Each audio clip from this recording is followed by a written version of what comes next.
A very good afternoon to you all. Thank you for watching UBC television with me, Wadulo Arnold. This is the news tonight alongside Muhammad Mukalu on sign language. Thank you for joining us. We now take you into the bulletin.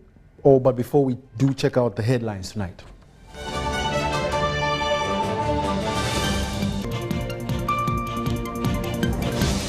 In our top stories tonight, Museveni asks scientists to mobilize the public for development.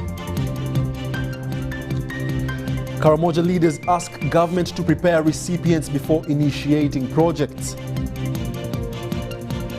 Furthermore, West Nile youth equipped with farming skills. And mother of newborn quadruplets seeks assistance.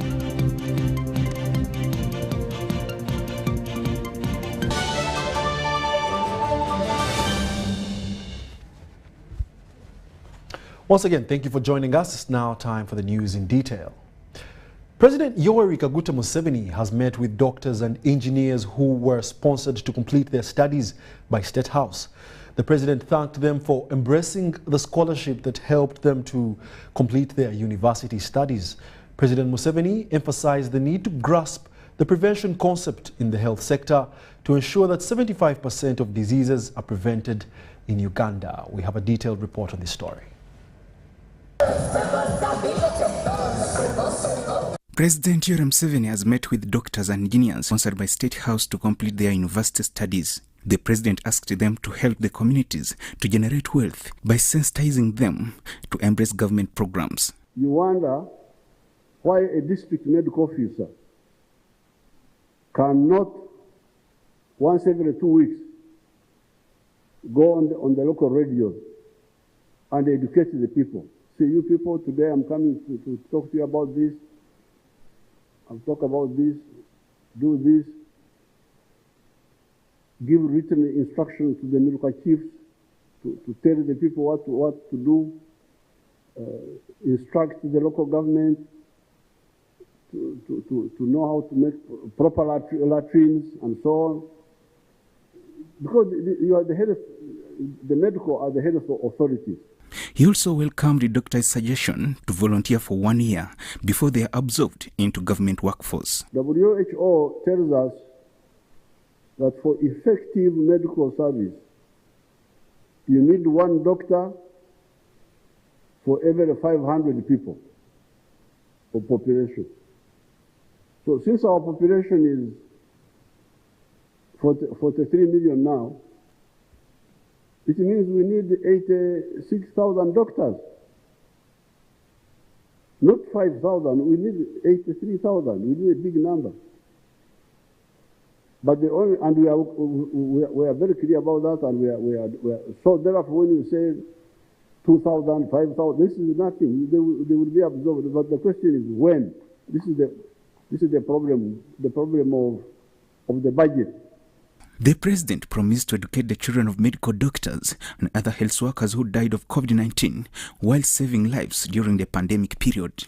The president of Uganda Medical Association, Dr. Samuel Oledo Odong, thanked President Yoweri Museveni for giving young scientists a future by sponsoring their education. Muzeeyi tukweyanza lero tuyimire twambadde zino clinical coats leero ba engineers bambadde reflectors okulaga nti tutuuse ku kituuseeko leero n'ennaku eziyise because of you. He also told the president that as doctors, they are ready to serve the nation, reiterating that they are willing to volunteer for a full year before they are formally recruited. Twasomera bwereere, watusasira bwereere, watuwa ekyokulya, Your Excellency tukusuubiza. Ate in all aspects, twagala tukuwa omwaka gumu oba community service mu malwaliro, mu byalo eyo. Your Excellency, ba engineer bagende mu engineering department nga tebagenda basasula musaala naye just transport abatwalayo feeding babeereyo mwaka mulamba ogwo mwaka tujja guyita the year to General Yoweri Kaguta Museveni. Joseph Oko, UBC.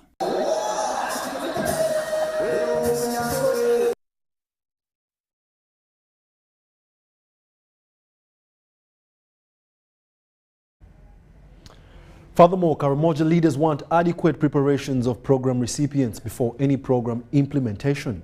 Nakapiripirit District Chairperson John Nangiro says that projects require recipient participation, as these details share with us.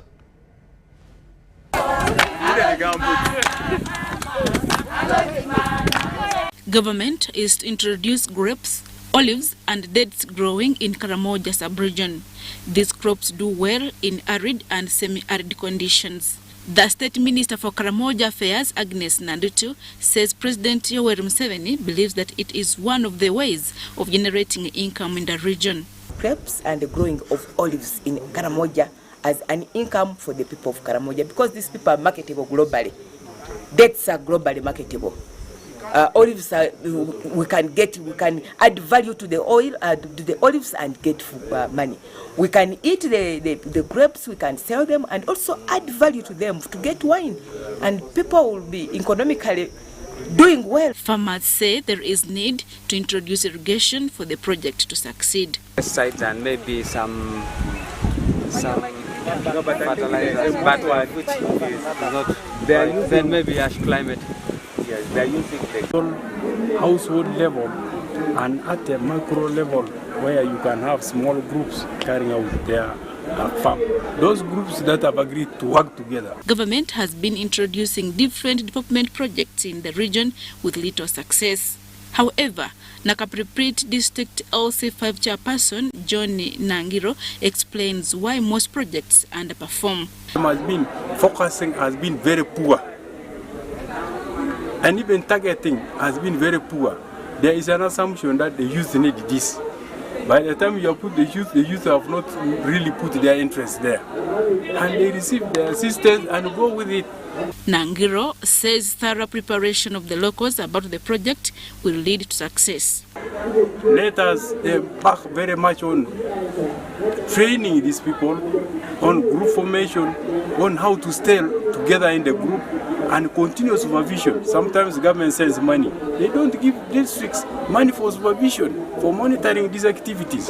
This was during the launch of Drop a Gun and Pick a Hoe campaign in Nakapiripirit District.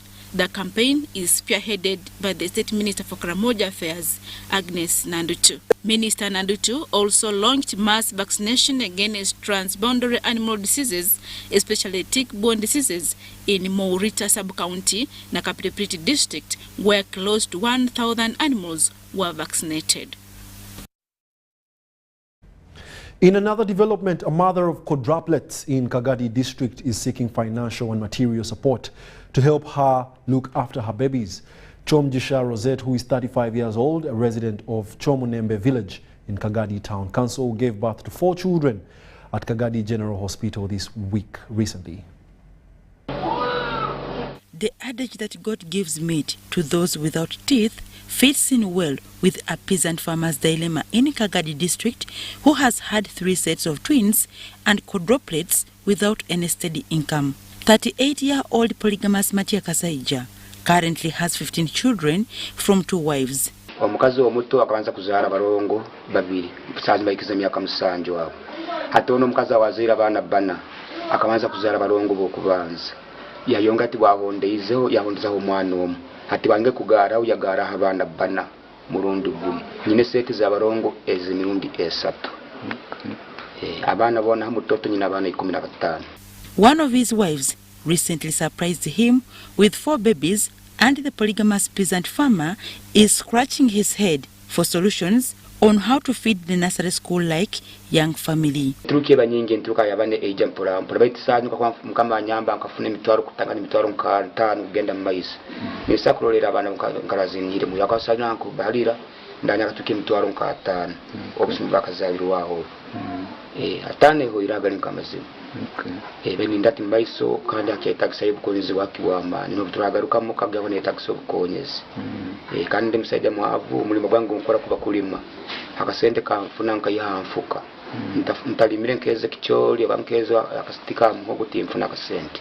Chomugisha Rosette, who recently gave birth to 4 babies, says she is in good health but needs financial support to look after the babies.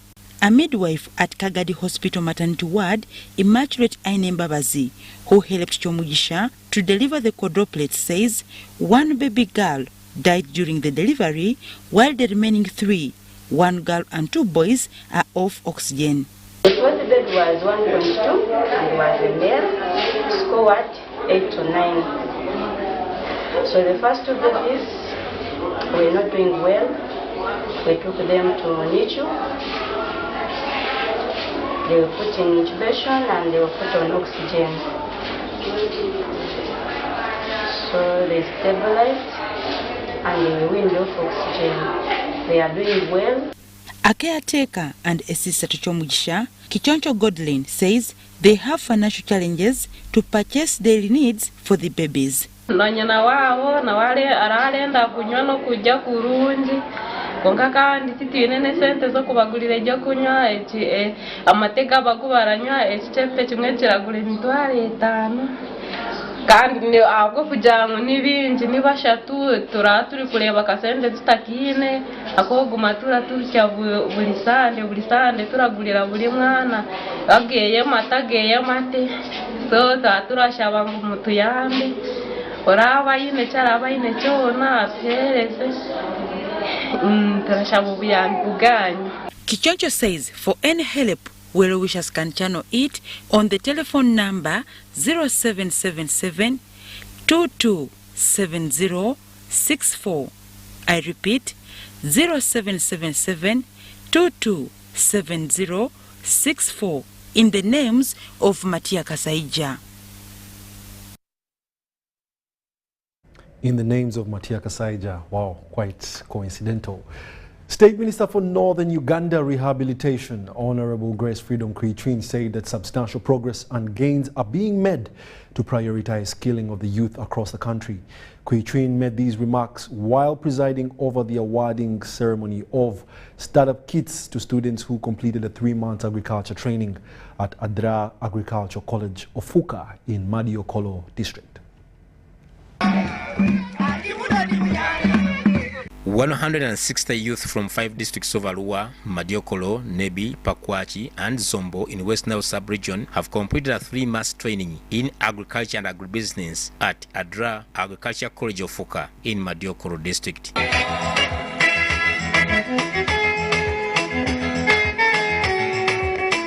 Development Initiative for Northern Uganda DIN program gives an opportunity to youth to attain agriculture skills to have a direct impact on their employability, income and livelihoods. The group train in vegetable growing so that they can be productive with these kits, and I say this for God and my country. And this training and skilling the youth is helping the youth to be self-reliant. We are very appreciative of the work of transforming livelihood, particularly the different enterprises. The skilling of the youth is very important.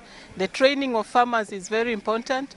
The increasing of productivity and access to market is very important. Because of that interruption of COVID-19, the people of Northern Uganda feel that this program must be extended.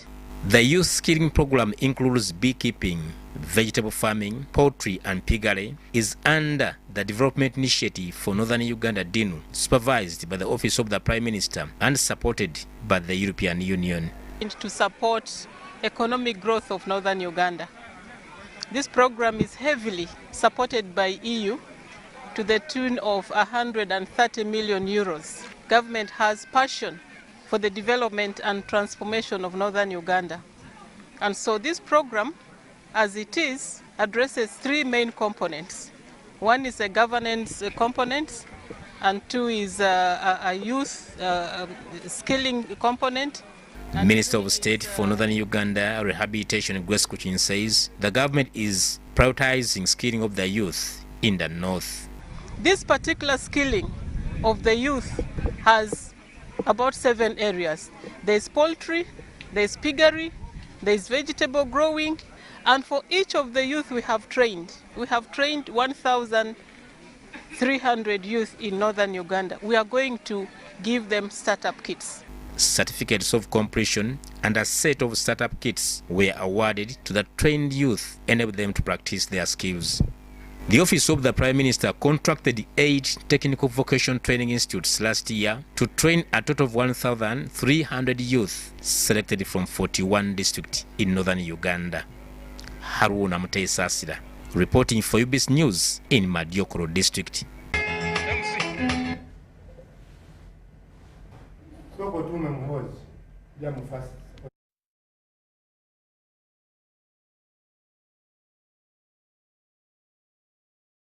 President District Commissioner Chikube District Amran Tumusime has reaffirmed government's stand on oil drilling by 2025. This was during the handover of 1,000 trees from National Forestry Authority to the drilling waste treatment and disposal facility for the Kingfisher oil facility. Luwero Industries, together with HBP, which were contracted to construct the waste treatment and disposal facility, which will accumulate solid and liquid waste, affirmed that the facility is fully completed and ready for use. The facility is ready for use. The agencies that are in authority, like PAU, Public Petroleum Authority, NEMA, came a few days ago, and they checked, they did a thorough audit, and we were cleared. We are ready. All the equipment that are needed to start receiving waste from Sinop are available, have been installed, have been connected to power, they have been tested, and they are ready, like you have seen them. The General Manager, Luwero Industries Limited, Major General Sabit Mzee, says the plant will be crucial in protecting the environment. He later led a delegation for a tree planting session around their premises, where National Forest Authority donated 1,000 trees. We have the wastewater treatment facility, we have engineered landfills. That these assets are supposed to help us to manage the oil waste from the Kingfisher. So trees are like our lungs, but in a different way. The lungs get oxygen, they churn out carbon dioxide. The trees absorb the carbon dioxide and churn out oxygen. So they will be very essential in reducing the carbon footprint in this area. The resident district commissioner, Chikube District Amran Tumusime, dispelled rumors of accusation from politicians that oil drilling is already taking place. Oil is not transported like a porridge, like juice, like water. Oil is transported in a special way. It has to be transported. I'm talking about the crude oil, because Uganda has crude oil. It has to be transported through a heated, the underlying word is heated pipeline. So those people like the Bobby Wine and others who have been talking about Uganda is selling crude oil, that's not true. They don't know the process. They are ignorant about oil and gas projects. National Forest Authority encourages all persons with land to embrace tree planting, which adds nutrients to the soil. We have to go outside to encourage whoever has land to be able to integrate trees in all of their programs. And this is really a commendable effort from the management and administration of this area to think about planting and growing of the trees. Mary Namkose, UBC News. In another development, authorities in Bunyangabu district are taking measures to secure a mass grave where National Resistance Army fighters were interred. This follows a recent incident in which a monument at Kapchorwa sub-county containing the remains of those who died during the Liberation War was vandalized. Stealing of National Resistance Movement skulls at Kapchorwa sub-county NRA monument has rubbed residents of Bunyangabu district the wrong way. The monument was built in remembrance of those who died during the 1980-1985 Liberation War, but some people have resorted to stealing some of the bones interred in this monument. District authorities say that unknown people have continued to vandalize the monument near Kapchorwa Seventh-day Adventist Church and stealing skulls. The one who's caretaking told us the first stealing took 7 skulls. Then this one of recent, I understand, more 3 were stolen. So in total, 10 skulls have been stolen. Some of the NRA combatants who died in Sororo Kabonero, Rubona and on Fort Poto Kasese Road in Kabarole district were first buried in Kanyampanika and later buried in a mass grave at the monument. And mainly these skulls, according to what I got, they were being stolen by wananchi. Some wananchi, not everybody. And people are saying they could have been coming from far, not even from here. That you go and get a skull of a fighter, and when you get that skull of a fighter, it will protect you. Like these thieves now, when they go and steal, when they have these skulls, they think possibly since these people are related to fighting and they were real fighters, if he takes the skull and possibly gets like a teeth, then wears it, then he's successful in his stealing thing. Residents now want government to deploy security guards at the mass grave where NRA fighters' bones are interred. We need security to be tightened here to safeguard the remaining skulls. This is not the first time they have vandalized this monument. Some time back, something happened here when some bones were taken. If possible, a strong padlock should be availed because these evil people we suspect to be witch doctors will continue stealing the remains of our fallen comrades. After we realized the theft, I personally reported to the RDC about the matter. I went ahead and forwarded the same letter to the National Veterans Office in Kampala, addressed to Afande Jacob Asimwe. They are all aware, perhaps they will do something about it. Kapchorwa sub-county, which lies on the slopes of Mountain Rwenzori, was one of the strongholds of NRA rebels in the Rwenzori sub-region between 1981 and 1986 during the Bush War. Quite unfortunate. We do hope that that matter is resolved quite fast. Now, a High Court judge, Justice Jesse Byaruhanga, has ordered Aliganyira Yakobo to stop claiming ownership of his late father's land by filing suits against his 14 siblings, accusing them of trespass. The Masindi High Court judge Byaruhanga confirmed that Aliganyira acquired the disputed land title of over 35 acres belonging to his father, Yafesi Chomya, illegally.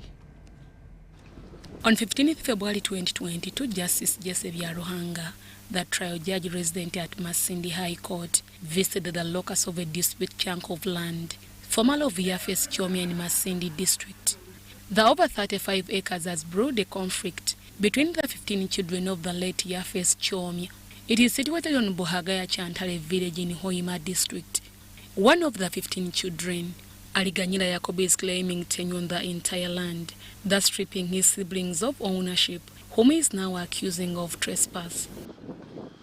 Judge Jesse Byaruhanga, in a judgment, was pleased with the 14 siblings' evidence that Aliganyira Yakobo acquired the land title illegally, adding that neither of them can be a trespasser on this land. Charles tugifunire yo kwikara itaka eryo hababunganiza tusibibwe muno nkanyowe nsibwe myoni nkena yona tuboina muno emyaka nyingi tuli mu myaka tubaintu byagendo mu asatu kale na nyoki kaire nikindu manko nkaniba wabu ni ndora niko tukakuzire abagenzi be abasibire muno mu nkomo ikaina baletera kabanga ly'abasirikale. Court ordered Aliganyira Yakobo to pay damages valued at 15 million. Sente nyingi nnyo nga bwochuli azinza kwazina milioni nga 15. Lokuba mugenda Masindi ne bagutugongeddeyo olufite baguuliza twebaza kooti kutuyamba nemanya amazima nesala amazima. The heir of the late Yafesi Chomya, Ewan Patrick Baguma, applauded court for justice given unto them. Kyonka tuboina boineku baitu mukama akitukoleire. Meanwhile, the family of the late Granny Makaya want the IGG's office and that of the president to intervene in the ongoing land wrangles with those who want to take over their father's land. This is after Justice Lawrence Twenyans of Land Division dismissed a counter-claim case filed by the family of the late Granny Makaya against Dudula Fred and 9 others. Without taking into evidence of the senior staff surveyor, the registrar, and make a judgment which is contrary. Now here are the two judgments, they are all constitutional. The family also alleged that although Uganda Land Commission confirmed them to be the owner and the beneficiary of over 1,921 acres located in Blemezi. Their dismay was that the trial judge ruled otherwise. When the senior commissioner was making a judgment, he said, according to the power given me by the Constitution, ask what? I cancel this what? Titles. Court also ruled that the beneficiaries ceased to have own of the land when they failed to apply for its renewal from Luwelo District Land Board, but rather went to Uganda Land Commission, which by the time had seized the power on giving leases on government land. We don't have demands notes from the district or Uganda Land Commission that we have failed to pay the lease. Let the judge produce that. I'm asking the president, okay, to intervene in this matter. The other thing is IGG to come in and look into this judgment which is contradicting. The beneficiaries are vowed to appeal against the judgment. Deborah Namamonde, UBC News.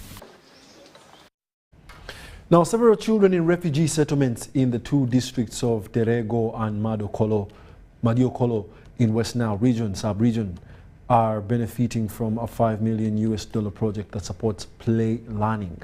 The project that runs for 3 years helps children between 3 to 5 years to develop their cognitive abilities through play learning. Let's have a look. Play-based learning is regarded as critical in early childhood development since children learn through playing by exploring, engaging their imagination and solving problems. This helps children to learn valuable skills that support social, physical and cognitive development. A number of children in refugee settlements in the two districts of Terego and Madiokolo in West Nile region are benefiting from a $5 million project that supports play learning. The 3-year project that benefits children between 3 to 5 years is implemented by BRAC Uganda, a non-government organization. And it is really to help our children learn better through play.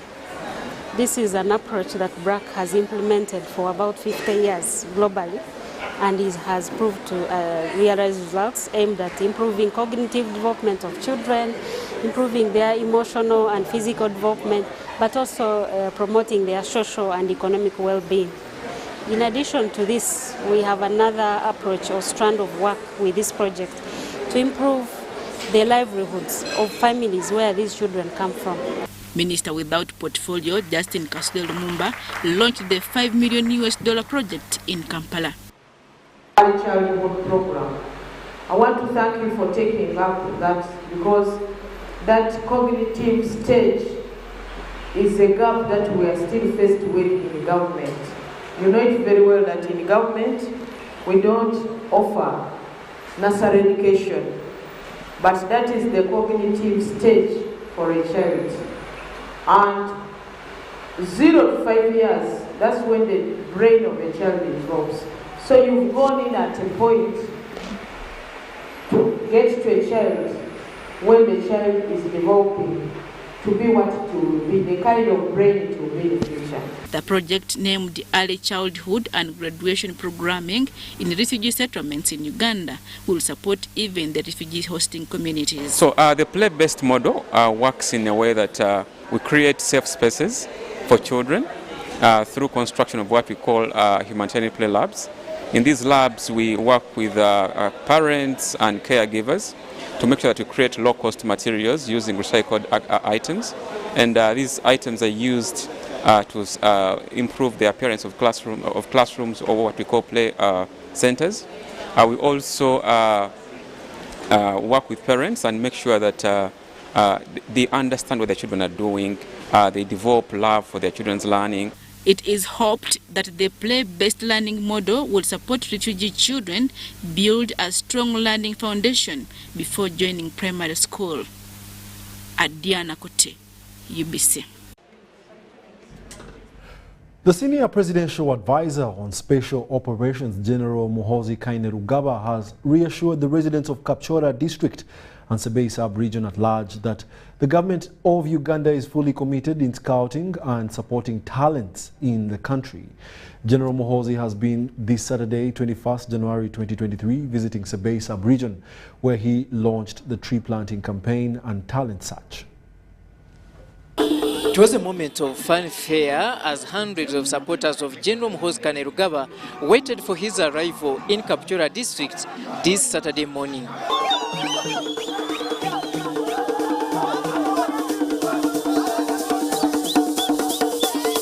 At exactly 11:30 a.m. aboard the UPDF chopper 5X ABR, General Muhoozi Kainerugaba touched the grounds of Tuban Primary School in Kapchorwa district. They've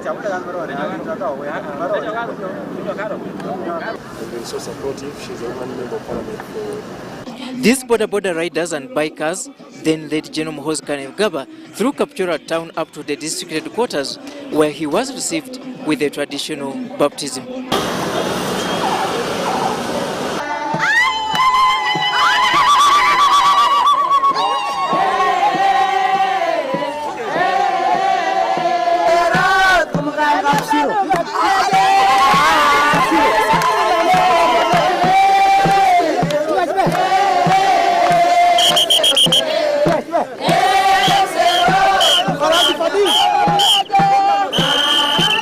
The traditional dance amused the four-star general, thus opting to join. Here, General Muhoozi Kainerugaba launched the Go Green Tree planting campaign before later flagging off a 10-kilometer marathon where he was in company of the former 2010 Commonwealth Gold champion, Moses Kibiro. The first son also toured around the district headquarters to appreciate some of the projects which, according to the district leaders, have stalled for years. This administration block was laid using PRDP funds in 2014, but in the next financial year, 2015, the guidelines of PRDP changed, and this storage building here, which was started by Honorable Sam Cheptoris, has now stalled. Before heading to Kapchorwa Boma grounds, the first son held a brief engagement with the local leaders and then later launched a 16-kilometer road named after him. From here, General Muhoozi Kainerugaba then made his symbolic entrance at Boma grounds, where he was received by hundreds of supporters who had waited since early morning.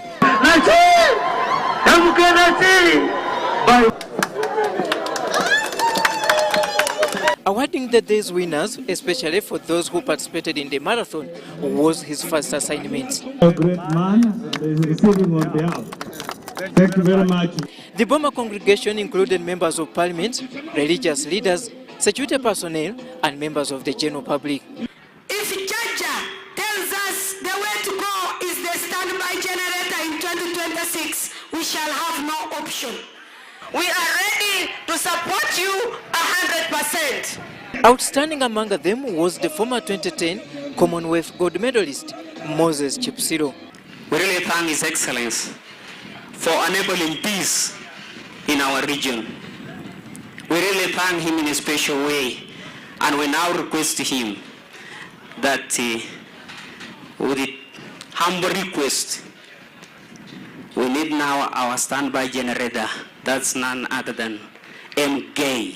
himself. General Muhoozi Kainerugaba was later invited to address the gathering. There is no doubt, ladies and gentlemen, there is no doubt that the people of Sebei, in Kapchorwa, in Queen, and in Buko are some of our best athletes that we have in this country. He, on behalf of the government, assures members of the general public, especially within this region, that government, especially the NRM, is committed to foster development in this area. Now that we have the long overdue Terriet National High Altitude Training Center, the sky will not be the limit for athletes. General Muhoozi Kainerugaba and his entry will be in Elgon sub-region, particularly in Mbale district, the following day, which is Sunday 22nd at Mbale Cathedral. Robert Onyango, UBC News, Sebei sub-region.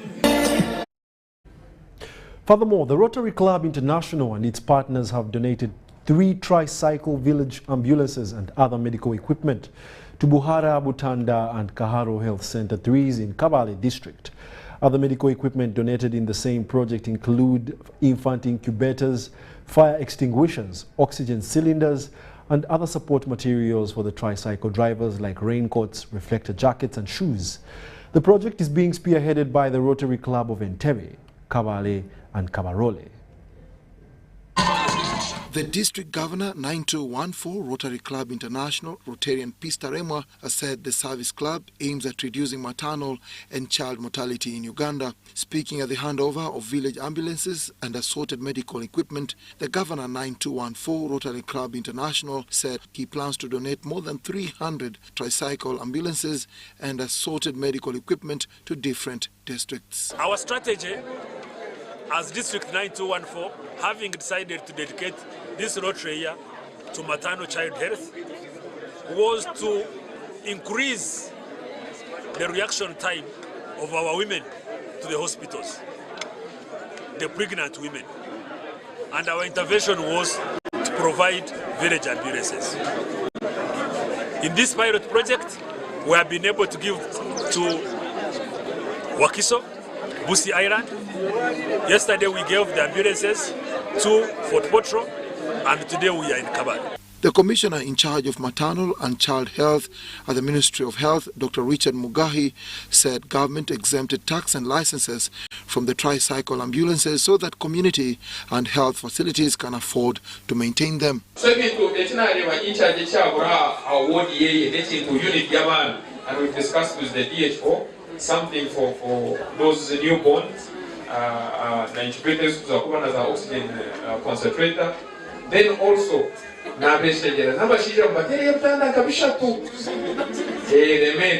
Kabale District Health Officer, Dr. Gilbert Arinetwe Mateka, said the donation will help solve reproductive health related issues. They have also given us the incubator and oxygen concentrators for the 3 facilities. When the babies are born, definitely they need oxygen support sometimes, and to be kept warm for those who are born before they have the appropriate weight, or even born before the term. Kabale District Chairperson Nelson Nshangabasheja warned the beneficiaries to avoid misusing the donated equipment. We know that the head of Kabale, our governor, the guest of honor, and the team leader from Ministry of Health, that the head of Kabale, like for example, from here to Maziba, Mukochi, it's like going to Kampala and you come back. You do like this, you first pass through Rwanda, you come back like this, then you go back there. But you know we have that challenge. Don't use these ambulances for carrying Irish, for using other activities. You know. Some of the beneficiaries hailed Rotary Club International for considering their area for the donation, which is expected to improve health care.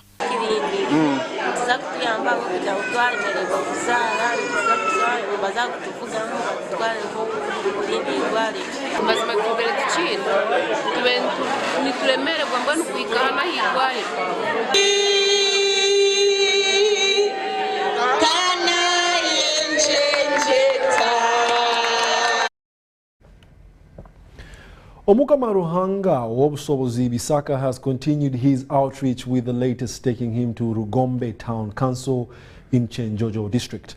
Amidst applause, he initiated more than 150 followers into the faith of unity, as these details share with us.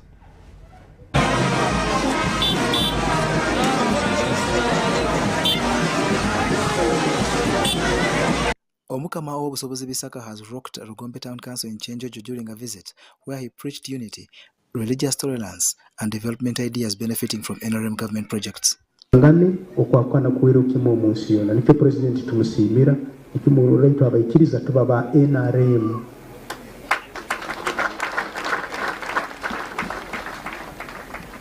nabwo ekyo abo abanyani baitu abaizire kiro kya hati mwizire hano abo omukoro guno baitu hari ibigambo bikuru mune tusanire kwetegereza hemu izire niho nkaha obusobozi osangirwa mu masogoro y'ibyo obusobozi ni woha niye nyikiriza eya ruhanga bisanyo nyikiriza endi yona eyali ebayire ngubiro. The faithful thanked Obusobozi for his deeds, notably healing the sick and providence of opportunities for growth and development. Abakugambire abo basa n'otuha buli mwaka ne bayija ebikumi bibiri buli mwaka tuba nabashaka ebikumi bibiri kumisa habiremo abahereza bakugenda kutwara cyo kino abo kugenda kutweka tato kama ruhango obusobozi bali runana. The gathering that attracted thousands was attended by Chenjojo Resident District Commissioner Sarah Ayesiga. Kugonza kubanza government ya NRM nogonza president wa Uganda Yoweri Kaguta Museveni Kibiro kandi nawe bagonza muno nkunire cyo mukimanyire Otawetu ya kuzama za wabao wekenda nesatu okwiduke kya bayiroko ababaye kapyeno okwiduka kya bayiroko bokuba tukabahamu abamu muri inyoye okonko kugonza kwa president wetu wa Uganda. The occasion climaxed with more than 150 converts initiated into the faith of unity. The religious leaders from Acholi sub-region have applauded the First Lady Janet Kataha Museveni for her quick response on the homosexuality allegations in one of the schools in Uganda. The Archbishop Gulu Diocese, His Grace John Baptist Odama, says that by practicing homosexuality, humanity is making a suicidal approach to the reality of life. Religious leaders in northern Uganda have appealed for respect of humanity. The religious leaders were speaking in appreciation of the First Lady's recent comment against homosexuality. We don't hate, we don't assault,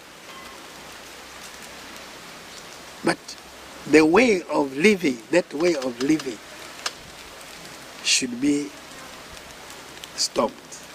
Homosexuality is a very bad vice that is beginning to eat our nation.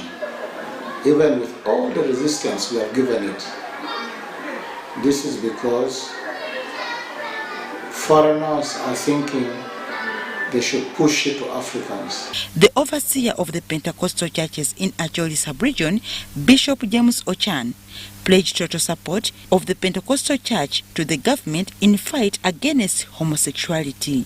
We, the church leaders, are behind you. Our nation is a God-fearing nation, and anybody promoting homosexuality or lesbianism in Uganda is not for Uganda. It's destroying the future of Uganda, which is in our children, which is in the youth. That person should be handled firmly and handled like we are handling other criminals. Gulu Archdiocese Bishop John Baptist Odama says by practicing homosexuality, humanity is making a suicidal approach to the realities of life. Unfortunately, this is bringing what? Tension now among the population, which should not be there. And it can cause what we call insecurity. Odama added that schools should not allow anybody to intrude with a contradictory behavior. The schools need to stand their ground to educate the children in the right manner. Their parents have taken their children to the school. Gulu City RCC Jenny Francis Okili urges parents to listen and believe in their children before accusing them of hearsays and other baseless allegations. Let's have time to gain the trust of our children. If you read the story of this lady, many times this boy was showing signs. This boy wanted to say something. Before a teacher keeps on saying your child is bad, first listen to your child. Believe in your child. Believe in your child. That is very important. It doesn't matter what every other person says, but let's believe in our children. Once we believe in our children and they have our trust and we trust them, they will be telling us whatever is happening. And then let's also teach our children's morals. Well, with that said, let's take a short commercial break. When we return, we'll be back with business news. Stay tuned. You're watching News Tonight. It's super fast internet. Oh, it's a super camera. It's a super battery. Phone battery full. Yeah, it's a super deal. Get the Kabode Super from MTN now at a reduced initial deposit of only 49,000 shillings and pay the balance in Pola for as low as 833 shillings per day. Grab this Super Kabode deal this Christmas and get 2 GB of free MTN data every month for 8 months. Get the Kabode Super now from any MTN shop countrywide. Everywhere you go, MTN. Regulated by UCC. It's true what people say, that when I wash and you wash your hands with soap, we'll have less infections as Ugandans. After all, it's hands that handle money. It's hands that feed us. Hands that prepare soil for farming. Hands that we use to learn. And hands that we use for fun. When I wash and you wash hands with soap, it means clean hands for all. This is a message from the National Hand Washing Secretariat. *11. Keeping an eye on all your balance the old way. I got this. Yeah. Balance is... yeah. What is he up to now? *11. Keeping an eye on all your balance with the My Airtel app. You have the power in your pocket. The power to see all your balance in one place and in real time. Unlock that power with the My Airtel app. Visit the App Store or Google Play now. I don't miss him.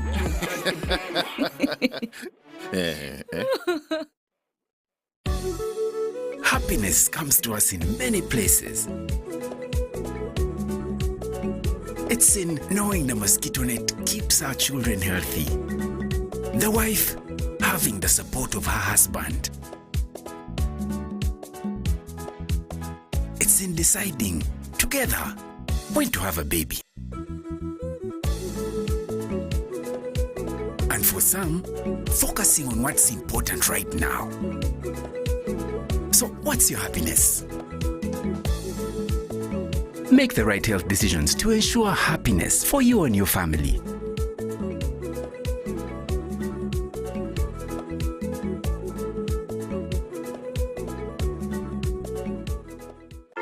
Are you tired of high fees and slow transfer time when sending money? Look no further. Airtel Money is here to revolutionize the way you move your money. We have revised our rates, and now sending money from Airtel to other networks in Uganda, East Africa, and to the rest of the world has never been more affordable.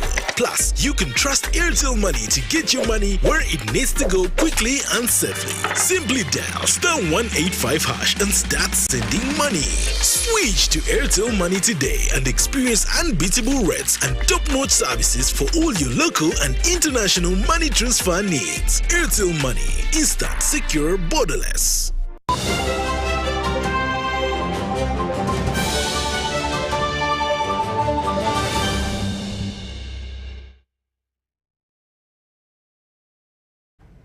Welcome back. Thank you for watching Uganda Broadcasting Corporation Television, UBC TV, and this is your News Tonight, and we now take you into the world of business. Now, a section of members under the Uganda Association of External Recruitment Agencies have threatened to undertake stringent actions against the body's top leadership over irregularities in executing the works. The same group recently petitioned Court of Law seeking to oust the organization's chairman and secretary general. Let's take a look at these details. You get the point. A conflict between members of Uganda Association of External Recruitment Agencies and its top leadership has taken another twist. A section of the members of the association are threatening to cause havoc should the organization's chairperson Becca Agaba Akantambira and Winnie Catherine Banura, the Secretary General, fail to change the way they run the organization.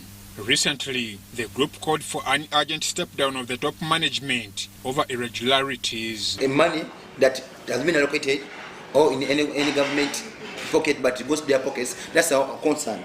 The association members are demanding for the body's chairman and the Secretary General to step down, or else they will take serious actions. It was supposed to be our focal point of our voices to be heard, but this has failed to happen.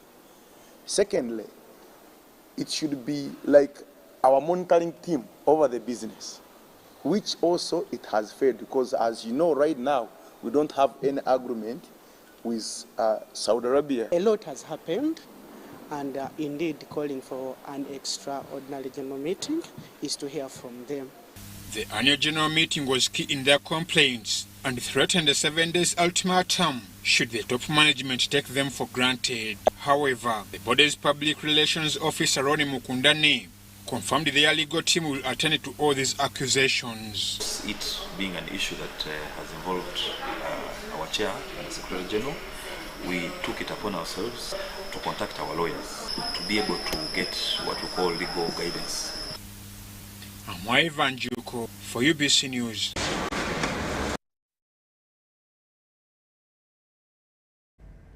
The National Agricultural Advisory Services has explained the recently introduced co-funding intervention for access to seedlings. According to NAADS, the Executive Director, Dr. Samuel Muhoozi, this strategy will cultivate a spirit of ownership and promote accountability among farmers after receiving seedlings. Have a look. National Agricultural Advisory Services recently suspended issuance of free seeds and seedlings to farmers, introducing a co-funding strategy whereby farmers now contribute 30% of the cost of each seed or seedling. The Executive Director, NAADS, Dr. Samuel Muhoozi, says this is intended to instill a sense of ownership and a spirit of accountability among beneficiaries. We are going to co-invest with the farmers, and it has been widely supported and accepted, except a few people here and there who are saying, no, why do you co-fund? You are a farmer. If you are a farmer who does not show interest, you are not part of us. So we're interested in farmers who are serious, farmers who are committed to these enterprises. And indeed, you cannot co-fund, you can't pay your 2,000 shillings and mismanage this seedling. This is happening at a time when government is empowering farmers through the Parish Development Model, PDM. Currently, the Ministry of Agriculture, Animal Industry and Fisheries, together with agencies like NAADS and Operation Wealth Creation, among others, is prioritizing farming and value chain addition for macadamia and Hass avocados. My macadamia is 3 years old now. It's beginning to flower. I have never sprayed even a single day. I have never. But mangoes, I have sprayed every 2 weeks. It's very challenging. So these crops can grow almost in most parts of the country, as long as if it's in the dry area like Karamoja and you irrigate, you can grow macadamia. Dr. Muhoozi was speaking at a media training session organized by the National Agricultural Advisory Services, NAADS, in Kampala. We have portrayed agriculture as an enterprise for people who are disadvantaged, people who are there, the farmers, the poor farmers, poor teacher, you know. But if we begin to portray agriculture as a money-minting enterprise, as a successful enterprise, and people begin to say, look, I have sold so many kilograms of macadamia, and I have been able to do ABCD, people will pick interest. For over 21 years and still counting, NAADS has been providing improved planting materials for food security and strategic commodities, agro-machinery to support farm mechanization, and value-addition equipment for agro-processing. Dorcas Kimono, UBC TV News. Through the Social Enterprise Symposium, Korean Federation of Community Credit Cooperatives is empowering rural women in Bukoba Parish Mityana district increase household income, generating ventures through soap making and other real-life skills. The training held at St. Chizito Primary School in Sekanyonyi Sub-County Mityana district is a boost to financial inclusion through borrow, save and invest model. Financial support from Korean Federation of Community Credit Cooperatives is empowering Ugandan Federation of Community Credit Cooperatives to boost enterprise skills to Malgumugo rural women with modern bar soap making for livelihood transformation. This social enterprise can enable such women take a loan for school fees but earn from soap making and pay back the loan. So we believe that this is going to improve the welfare of the members of our financial cooperatives. Andrew Chepa, Chief Executive Officer, Uganda Federation of Community Credit Cooperatives, a vast soap-making enterprise will strengthen rural women inclusion. Soap-making has 3 benefits in line with our financial services component. It will enable these women to reduce on household expenses and have disposable income from which they can be able to save some money with their financial cooperatives. These are some of the rural women drawn from 8 villages, including Lutete, Champisi, Kanyogoga and Kasenene, among others, from Bukoba Malgumugo Parish Mityana district, skilled by South Korean experts in rural transformation using natural local materials. People don't know it's how easy to make soap. So I want to share my know-how, what I learned in your country. That I heard that when you wash your hands, our body with soap, it protects the germs, bacteria. And as people said, it's too expensive to buy. So I want to let them have the soap, good quality soap, and lower money. And that's it. I want them to protect themselves like healthy way. The trainees decried the escalating prices of soap in the community, saying the gesture will promote hygiene, savings and venture into commercial soap making business. Training has helped them to know the materials they can use to get soap and how they can make it. I think life is going to be simplified somehow. I've learned how to make a soap. We have skills now. After this, I'm going to get someone and I make some soap and sell it and I get some money and I take to the bank. It was observed in the workshop that cold processed soap is made by combining oils and sodium hydroxide and is a way to make modern soap for home and commercial purposes by any rural women. Robert Waiter compiled this report. Furthermore, over 200 million Ugandan shillings was reportedly paid to non-existent Emyooga circles in the old taxi park in Kampala City by responsible officials. This revelation has been tendered by a section of taxi operators during an interaction with the resident city commissioner of Kampala, Amina Lukanga. Kampala City Resident Commissioner Amina Lubanga has wrapped up her first week of Emyooga scrutiny in the city with a visit to the old tax park, where she burst a racket of Emyooga funds abuse. Kino kituuseewo bagenda kwongera amaanyi okubanga baleeta ki era badereva banaye mbakubiriza ssente zino so si zaakuliibwa zaakuddayo.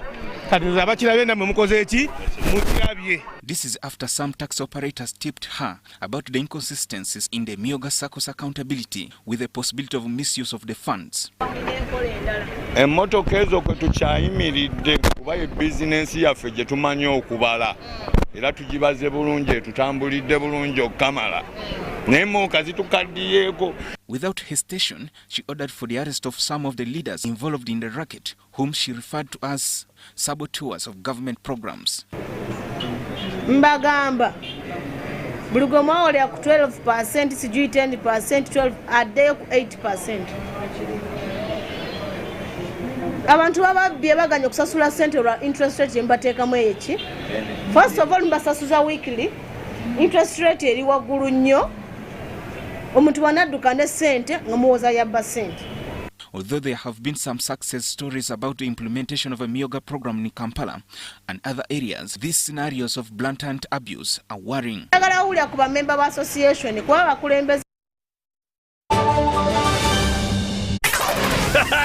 It's super fast internet. Oh, it's a super camera. It's a super battery. Phone battery full. Yeah, it's a super deal. Get the Kabote Super from MTN now at a reduced initial deposit of only 49,000 shillings and pay the balance in Pola for as low as 833 shillings per day. Grab this Super Kabote deal this Christmas and get 2 GB of free MTN data every month for 8 months. Get the Kabote Super now from any MTN shop countrywide. Everywhere you go, MTN. Regulated by UCC.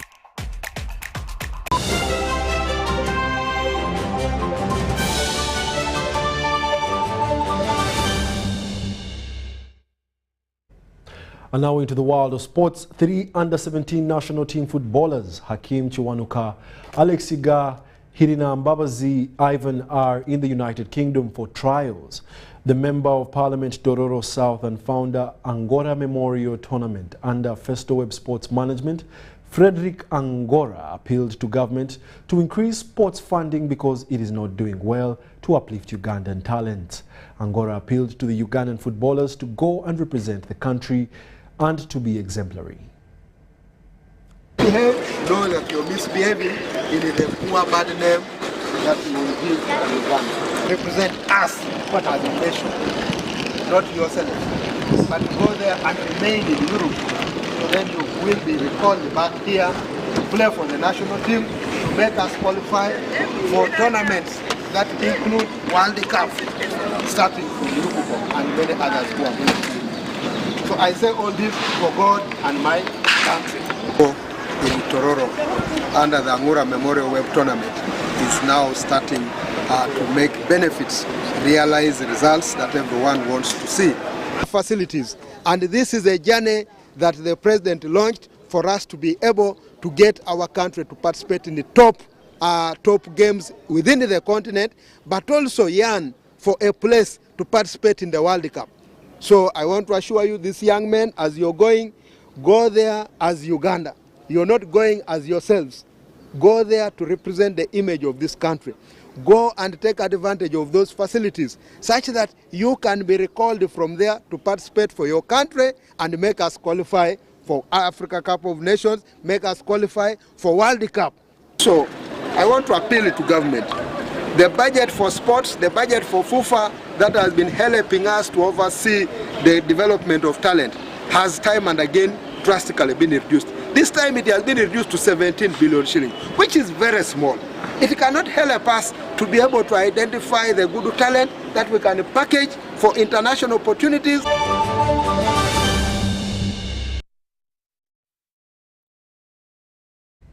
And that brings us to the end of our News Tonight edition. Up next is the African Football Cup Tournament with Ruben Chibirango. Let's hand you over right now to the sports team.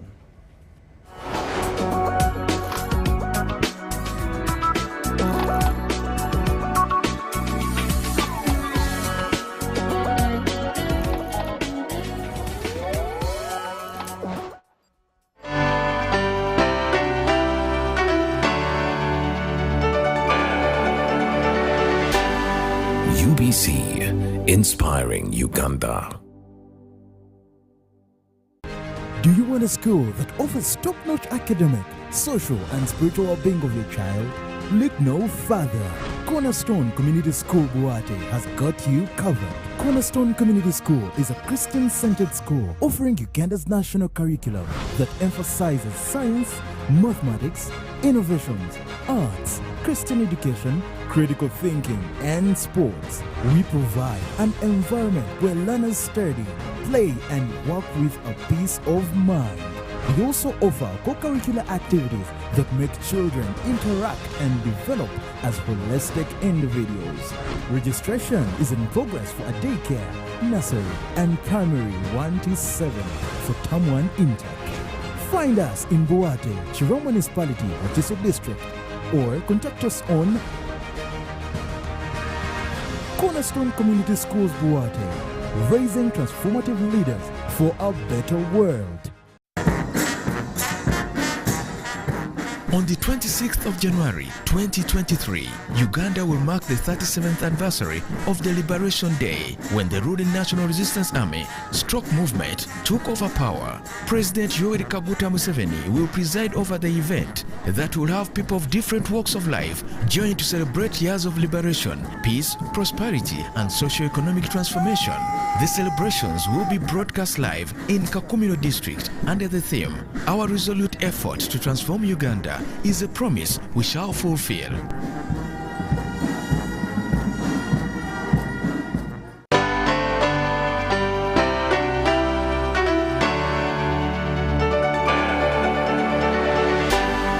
UBC, inspiring Uganda.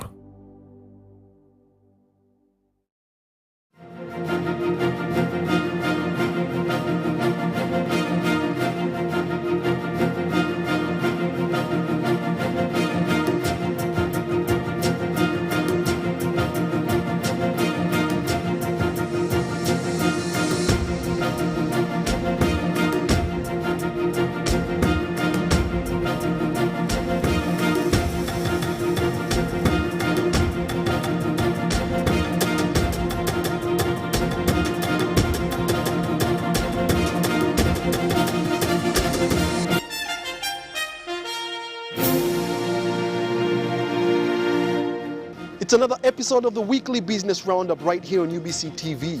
We promise to keep you glued on the program for the next 30 minutes because business starts here. To the highlights tonight. President woos the UAE business community. East African crude oil pipeline construction to start in the second half of this year. Starbucks International gets ISO certification. And Kibiro Salt Gardens on the shores of Lake Albert sustains generations. For these and more, stay tuned. It's time for business.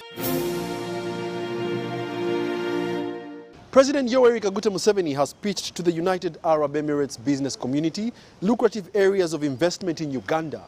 They include energy, agro-processing, tourism and hospitality, real estate, aviation, banking, mining, among other sectors. In his recent trip to the Arab world, Museveni underscored the importance of growing trade ties. President Yoweri Museveni has appealed to the United Arab Emirates business community to come and invest in Uganda and take advantage of the many untapped opportunities.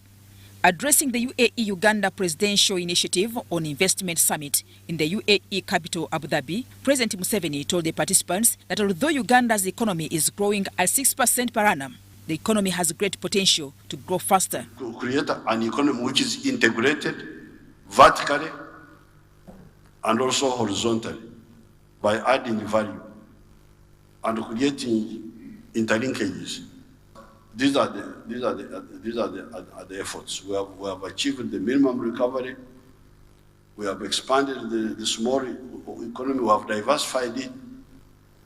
We are also bringing in new type of economy, and this is where we want you people to come in and help us. Museveni described Uganda and the African continent as a gold mine with many untapped business and investment opportunities. I'm not happy with the way they talk to you. It's good I have come and talk to you myself because they should tell you that this is a huge gold mine, and we are just at the entrance of the gold mine. They should bring out that very clear. The president's statements were echoed by government officials who had accompanied him on the trip. Let's give free land, which is an incentive that is given nowhere but in Uganda for development. Let the people bring money in Uganda. Uganda has found oil and gas and is going to produce 230,000 barrels a day. It's probably the best onshore project today in the world. Very, very low cost to find, but the opportunities that are going to come with it, both the direct The indirect and the induced opportunities are huge. It's a $15 billion investment. It is going to create jobs. Uganda's envoy to the United Arab Emirates hailed the president. Uganda's envoy to the United Arab Emirates hailed the president for initiating the UAE-Uganda Presidential Initiative Roundtable Forum, noting that since its invention, remittances of Ugandans working in the UAE has grown exponentially. Remittances from Ugandans living and working in the United Arab Emirates has shot up from $50 million in 2018 to $1.5 billion today, while foreign direct investment rose from $600 million to $1.5 million.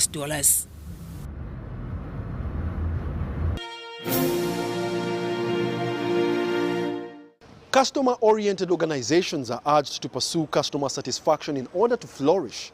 According to the General Katumba Wamala, the Minister of Works and Transport, organizations that go an extra mile are assured of more customers and earnings.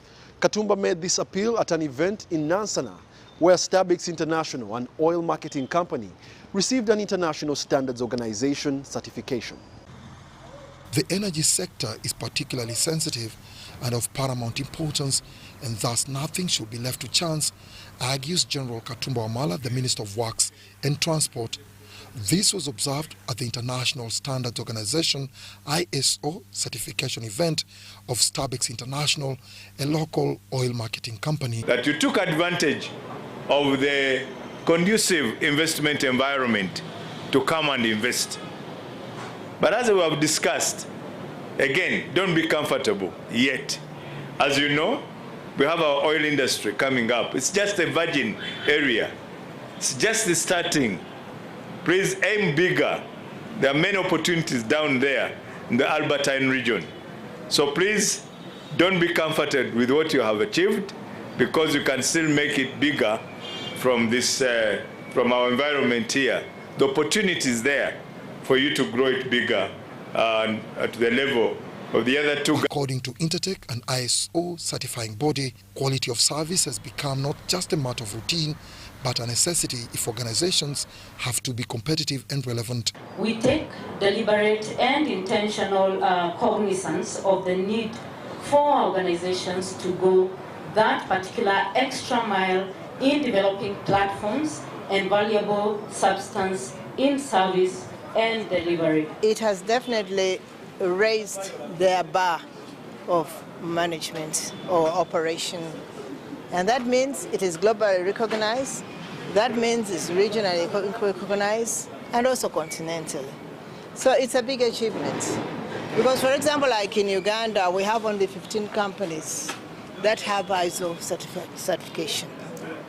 It's not so easy. ISO certification gives Starbucks International an assailable assurance through their clients that their interests have non-negotiable priority in delivery of their services to them. It has been a process that has involved facts based on quality, quantity, and also assurance. So it covers all the ingredients that form up what we can call a standardized company. In pursuit of customer satisfaction, the management took a decision to implement the 3 ISO certification, which number 1, as we have been told by Geoffrey, was on quality management. The second one is on environmental management, and the third one is on health and safety.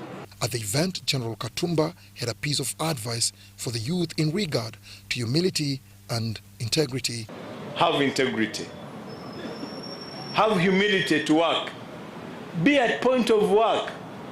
Some of these virtues, some of these is what is affecting our youth. You are supposed to be on duty. When you come on duty, especially my friend, the ladies, at 8 you're in the office, you are supposed to be on duty. Then you're on WhatsApp. The boss comes in, you don't even welcome him, you are very busy. Yes, sir. Please, some of these are affecting your employment. Okay? I want to give you counsel that when you get to a job, please value that job. ISO certifications can pay huge dividends for a business in improved efficiency, productivity, and customer satisfaction.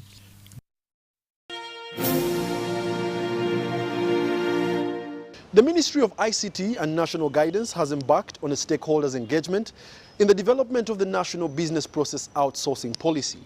This policy seeks to expand the scope of job opportunities to an ever-increasing number of graduates. Let's have a look. By emphasizing the business process outsourcing services, government target to enhance the contribution of private sector to the national economy. We are here to hold hands to ensure that we strengthen the ecosystem of the innovators and also the ecosystem of business process outsourcing. The business process outsourcing ecosystem is expected to widen the scope of employment opportunities.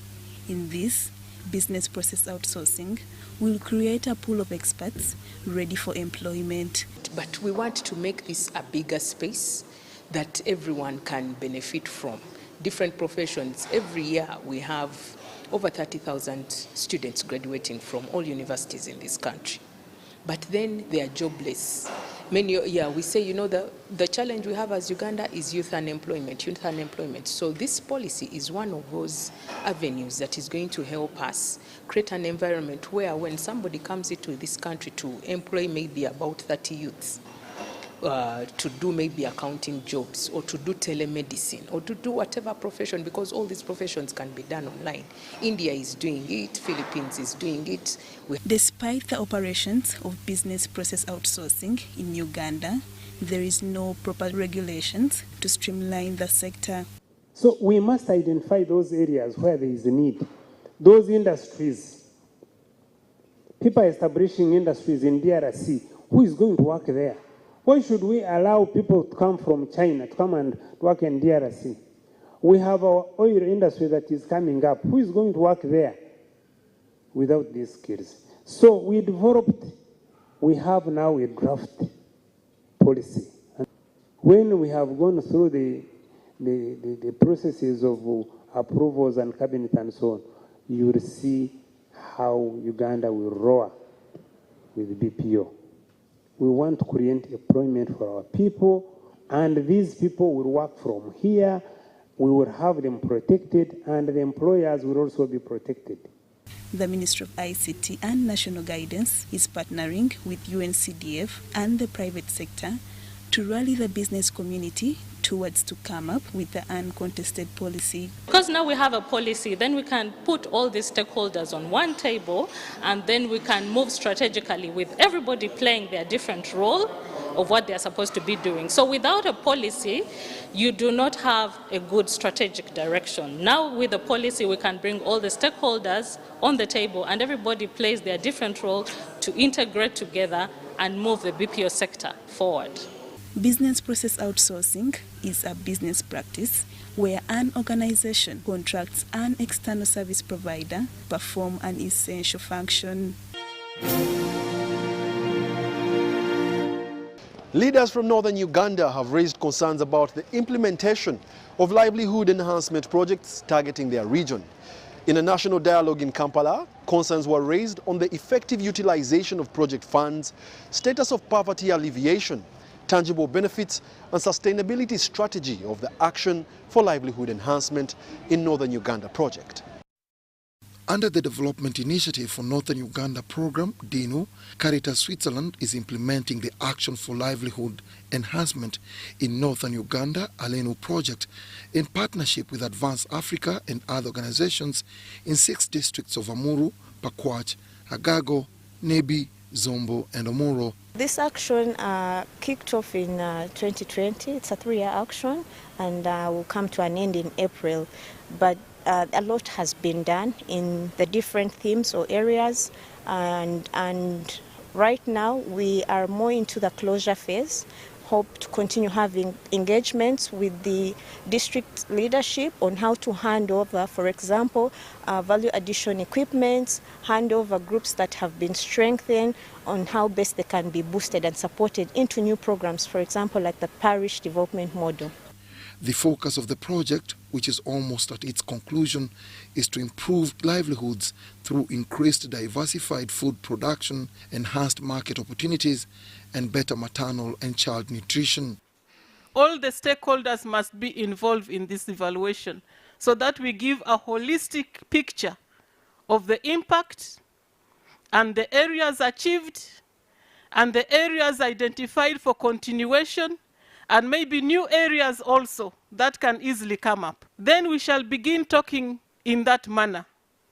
Because now, when they ask you, let's extend this program, and somebody will ask, for what reason? One obvious reason is there, that Uganda is poverty-wise divided into two. There is a better part of Uganda, and there is a relatively poor part of Uganda. The national dialogue in Kampala, attended by development partners, legislators, local leaders and the public, sought to take stock of the project implementation and guarantee a long-term solution for the smallholder farmers. We need to change the modality, the mode of farming in our area. Many of our people use very local methods of farming, unhorse, whereby one cannot open up more than 5 hectares per season. It was observed that whereas the project districts have made significant strides to address various bottlenecks in the target areas, several gaps do exist that need fixing. You find the cost of administration of the project alone in the center is higher than what is supposed to be implemented on the ground. Case in point, we have now seed oil project. That's supposed to go to northern Uganda and district. And by now, I would say a quarter of that money has already been eaten in the center ministry. So we are killing the yield to benefit the local community by the center withholding the fund at the center. By now, like seed oil is benefiting 2 ministries. The project needs to be extended in order to capture these areas I have been talking about. Production has been ignited. Productivity is going up. But the next steps of storage, of marketing, I think these are critical. Northern Uganda is one of the most underdeveloped regions in the country in terms of some of the human development indicators. Recent statistics show poverty rates at 43.7% compared to the national average at 21.3%, with women being disproportionately affected. Dennis Igoa for UBC News.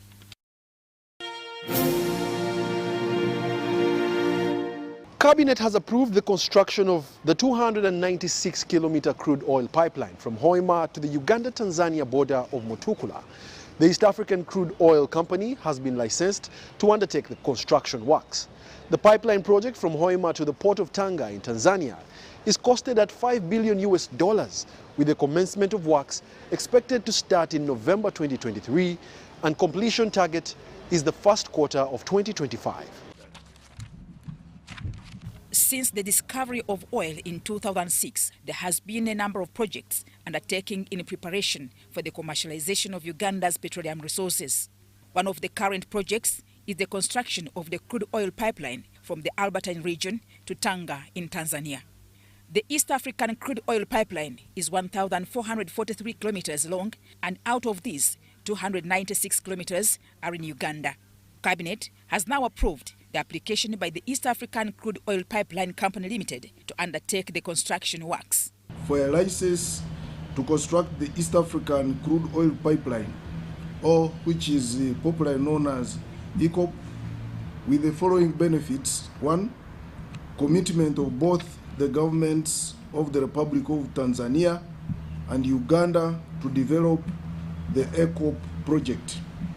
And 2, promoting transparency and sustainability between the countries. And 3rd, demonstrating joint commitment to develop the project in a harmonized manner. The construction of the crude oil pipeline is costed at $5 billion. So if you calculate 40% of that being equity, then of the 15% is what government of Uganda is contributing. I think overhead it's in the region of $300 million. And Ministry of Finance, I think, has already availed above $200 million for the equity contribution of government. The rest of the 60%, which is the bigger part of the budget is supposed to come from financials, and the discussions are ongoing. I think we are making good progress. The project, whose construction is expected to commence in November this year and end in the first quarter of 2025, will affect 171 villages in 10 districts in the country. Mutonyi Hilda and Diana Kuti, UBC.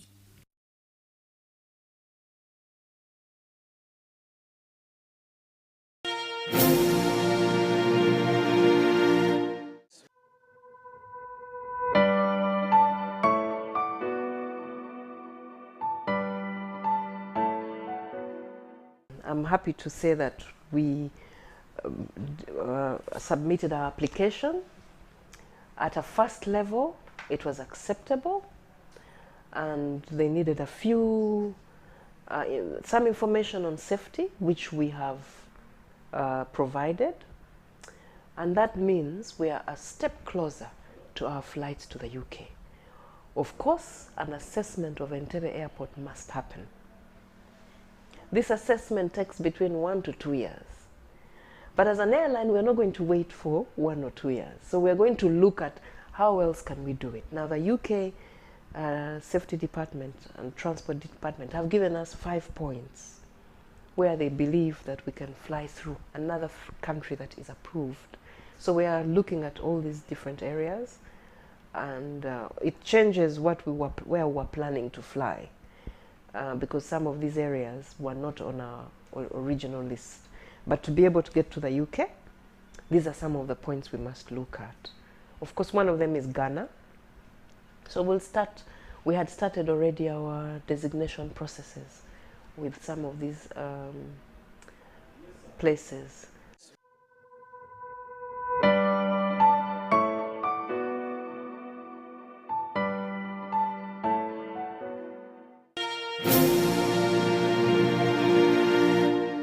Kibiro Salt Mining Gardens in Bunyoro sub-region demonstrates the unique example of industry that has sustained its people for generations.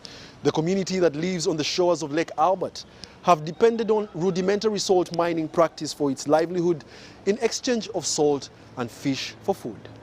This is Kibiro salt producing village located on the shores of Lake Albert in the Western Rift Valley. The salt producing village demonstrates a unique example of an industry which has sustained its people for more than 1,000 years and continues to do so, perhaps for posterity, from fishing on Lake Albert. Kikaru kinu kikairohe miaka kitakumanywa kurungi chunka hati akaire kanu tukozere kurungi kuija. Kibiro has been there for so many years. We commend you for coming here to put our historical place on the world map. In Kibiro, we have a tourist attraction, the Salt Gardens. If you go back to the history, you find out that this salt production process has been there for centuries.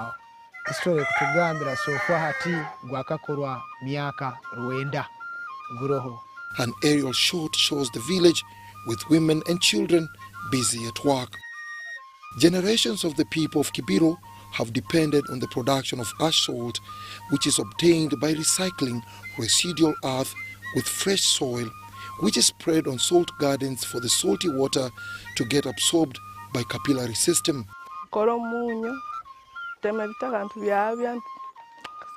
Like most of the women in this area, I work in the salt gardens.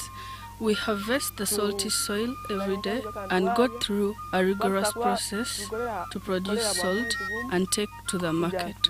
The salt production process keeps us busy for a whole month. Although the men of this area are not involved in the salt mining process, they appreciate the efforts of the women.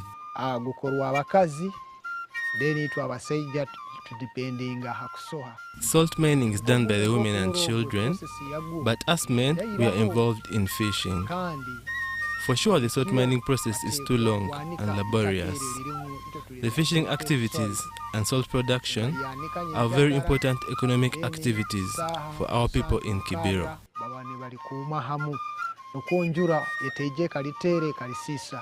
Kibiro Salt Mining Gardens forms an important cultural site which has combined both archaeology and ethnography through time in the production of ash salt.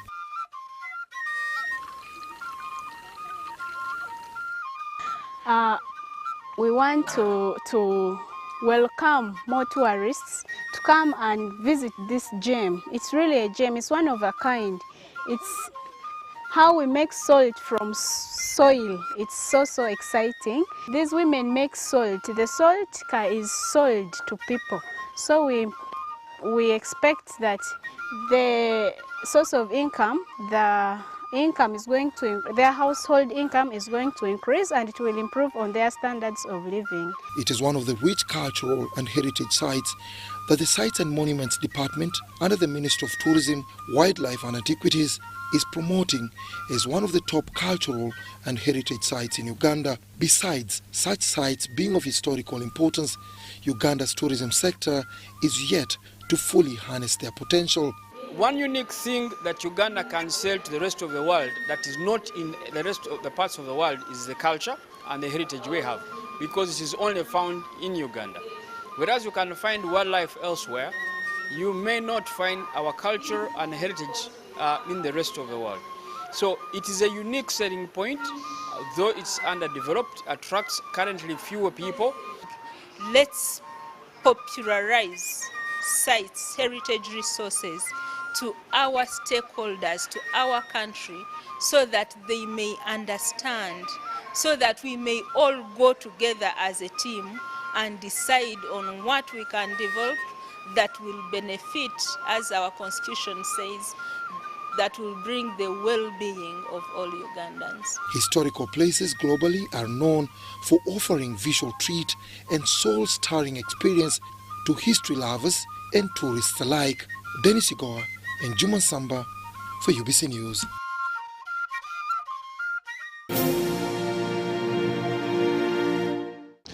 January is usually that month within the year where we lay strategies that guide our activities throughout the year. Recently, it has come to be coined Jan-Worry. However, as the weekly business roundup, we implore you that as students and pupils prepare to go to school next month in February, you should have been prepared yesterday. Otherwise, thank you for being a part of the weekly business roundup with me, your host, Wadulo Arnold. Catch us on the next same time, same place. From the team, we must say good night.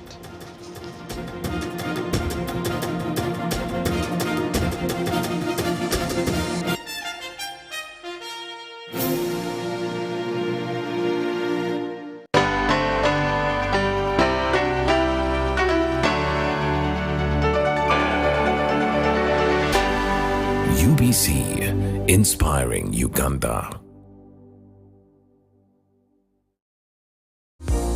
Sent to transport to the wrong person.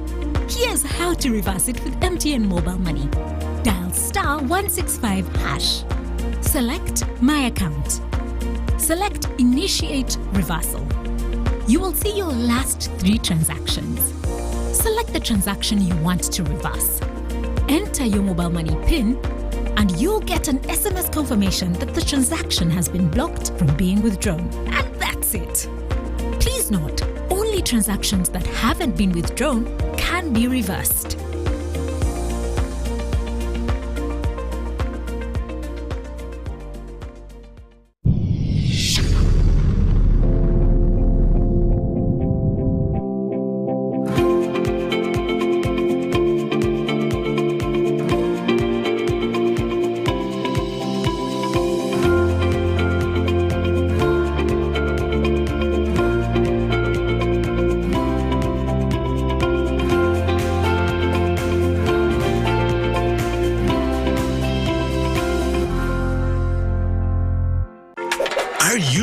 High fees and slow transfer time when sending money? Look no further. Airtel Money is here to revolutionize the way you move your money. We have revised our rates, and now sending money from Airtel to other networks in Uganda, East Africa, and to the rest of the world has never been more affordable. Plus, you can trust Airtel Money to get your money where it needs to go quickly and safely. Simply dial *185# and start sending money. Switch to Airtel Money today and experience unbeatable new rates and top-notch services for all your local and international money transfer needs. Airtel Money. Instant, secure, borderless. On the 26th of January 2023, Uganda will mark the 37th anniversary of the Liberation Day, when the ruling National Resistance Army stroke movement took over power. President Yoweri Kaguta Museveni will preside over the event that will have people of different walks of life join to celebrate years of liberation, peace, prosperity, and socio-economic transformation. The celebrations will be broadcast live in Kakumiro district under the theme, "Our resolute effort to transform Uganda is a promise we shall fulfill."